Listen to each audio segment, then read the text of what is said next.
సాధారణంగా వర్షాలు, చలికాలంలో జనావాసాల్లో పాములు కనిపించడం సహజం.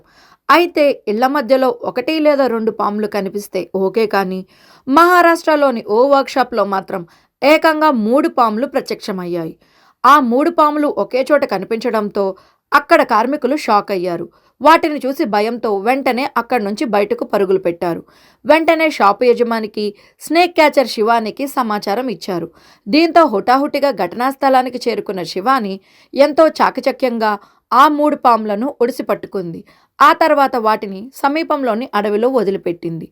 ఈ దృశ్యాలను అక్కడున్న కార్మికులు, గ్రామస్తులు ఎంతో ఇంట్రెస్టింగ్‌గా చూశారు.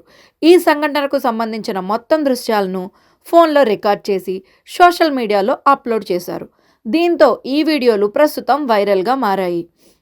ఆడపిల్ల ధైర్యంగా పాములను పట్టుకోవడం చూసిన జనాలు శివాని ధైర్యాన్ని మెచ్చుకుంటున్నారు. ఆమెపై ప్రశంసల వర్షం కురిపించారు. ఈ ఘటనపై స్నేక్ క్యాచర్ శివాని మాట్లాడుతూ, ఈ కాలంలో పాములు చాలా చోట్ల కలిసి కనిపిస్తాయని, అందువల్ల ఏకాంతంగా, చిత్తడి లేదా చీకటి గుహల్లోకి వెళ్ళేటప్పుడు ప్రజలు జాగ్రత్తగా ఉండండి అని తెలిపింది. ఎందుకంటే ఇది పాములు సంభోగ కాలం. సాధారణంగా అక్టోబరు, ఫిబ్రవరి మధ్య పాములు ఎక్కువగా కనిపిస్తాయి. ఈ కాలంలో ఆడపాముల వాసనను పసిగట్టి మగపాములు ఒకే చోట పెద్ద సంఖ్యలో గుమిగూడుతాయి. కాబట్టి ఒకే చోట 2, 3 పాములు కనిపించడం సహజం అని ఆమె చెప్పుకొచ్చింది.